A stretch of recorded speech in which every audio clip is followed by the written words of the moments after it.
नमस्कार, मैं हूं मृत्युंजय कुमार झा और कमोडिटी सुपरफास्ट में आपका स्वागत है। सबसे पहले हम बात करेंगे एक महत्वपूर्ण खबर की। खबर ये आई है कि सरकार चीनी एक्सपोर्ट पर लिमिट तय कर सकती है।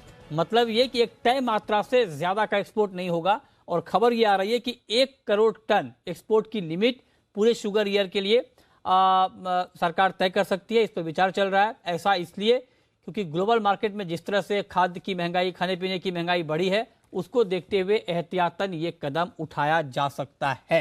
इस पर बातचीत करने के लिए हमारे साथ इस वक्त जुड़ रहे हैं शक्ति शुगर के एमडी एम मनिक्कम साहब। बहुत बहुत स्वागत है आपका मिस्टर मनिक्कम जी बिजनेस पर।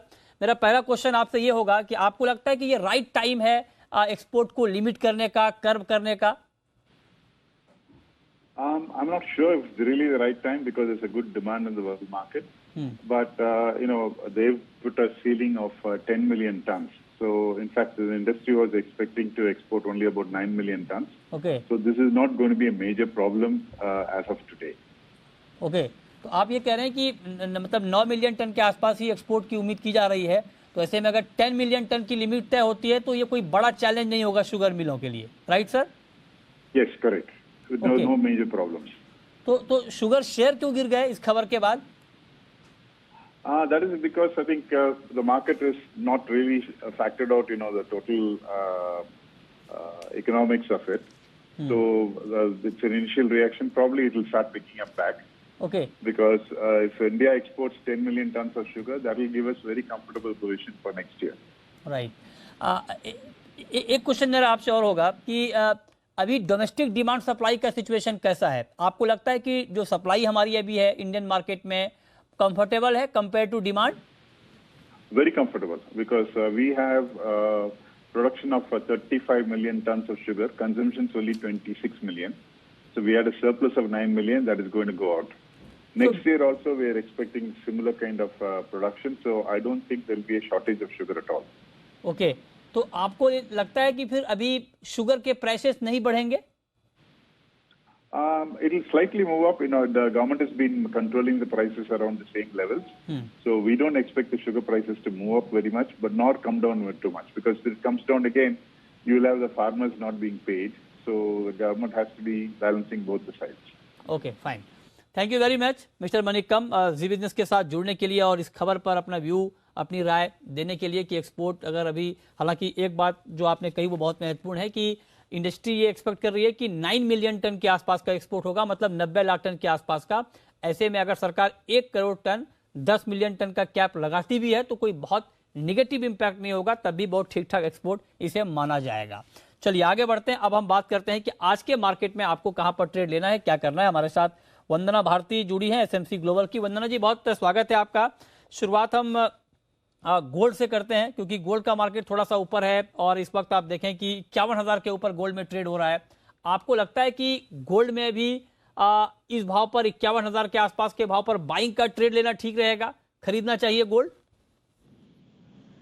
जी मृत्युंजय जी, मार्केट ट्रिकी है और बहुत वन साइडेड मूव नहीं है, लेकिन रिसेंट फॉल के बाद एक अपसाइड आया है और आज जैसे डॉलर इंडेक्स में थोड़ी सी गिरावट अभी इंट्राडे में गहरी हुई है, तो उसकी वजह से एक अपसाइड देखने को मिला है गोल्ड और सिल्वर दोनों में।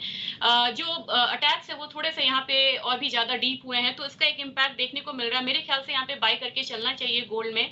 51,050 के लेवल्स से बाइंग करनी चाहिए। 51,350 तक के लेवल्स मुझे यहाँ पे एक्सपेक्टेड है इंट्राडे में। इनफैक्ट स्टॉप लॉस लगाना होगा 50,950 का। थोड़ा सा शॉर्ट टर्म देखें मृत्युंजय जी तो मुझे लग रहा है कि 51,800 तक का एक रेजिस्टेंस है, वहां तक प्राइसेस स्लोली जा सकते हैं गोल्ड प्राइसेस। अच्छा, क्रूड पर आपका व्यू क्या है? कच्चा तेल बड़ा ही रेंज में या यूं कहें कि एक दबाव में ट्रेड करता हुआ दिख रहा है और अभी भी आप देखिए कि प्रेशर में ही है मार्केट।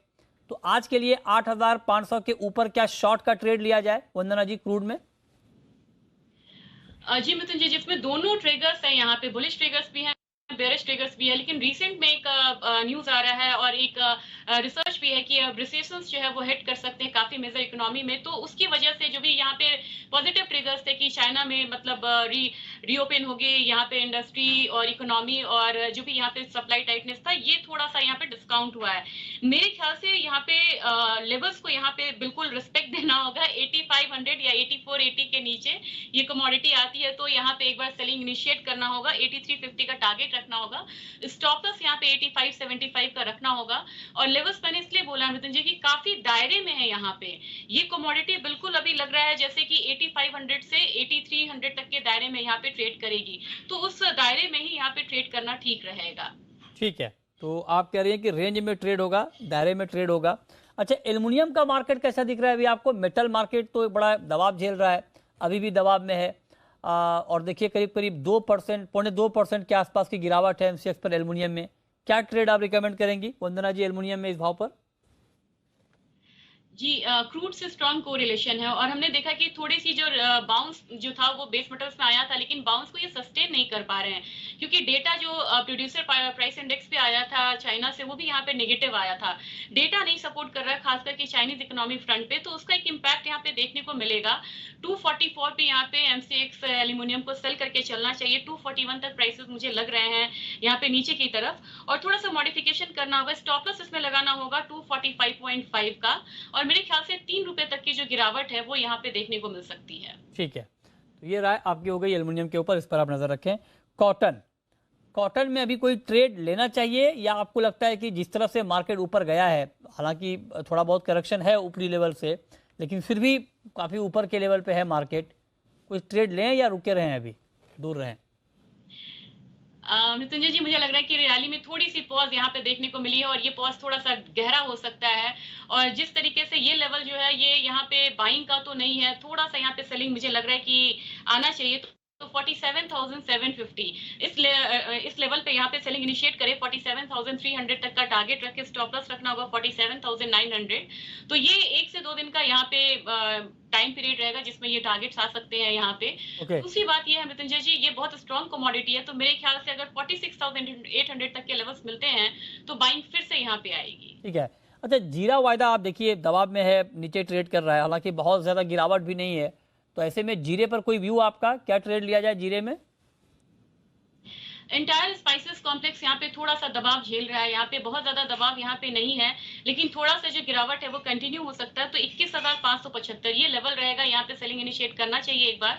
21,300 तक के जो टारगेट है वो यहाँ पे आएगा, और 21,750 ये एक स्टॉप लॉस लगा के यहाँ पे चल सकते हैं, काफी इंपॉर्टेंट है। और नीचे की तरफ मुझे लग रहा है कि कहीं ना कहीं 21,300 से 21,200 तक के जो लेवल्स हैं वो यहाँ पे देखा जा सकता है। ठीक है, चलिए, बहुत शुक्रिया वंदना जी आपका हमारे साथ जुड़ने के लिए और बताने के लिए कहां पर कमाई के मौके बनेंगे। तो छोटा सा ब्रेक होगा, लेकिन शाम 5:30 बजे हमारे साथ जुड़िए और ढेर सारे सवाल पूछिए। हमारे साथ एक्सपर्ट होंगे आपके तमाम सवालों के जवाब देने के लिए। तो शाम 5:30 बजे फिर होगी मुलाकात, तब तक के लिए नमस्कार।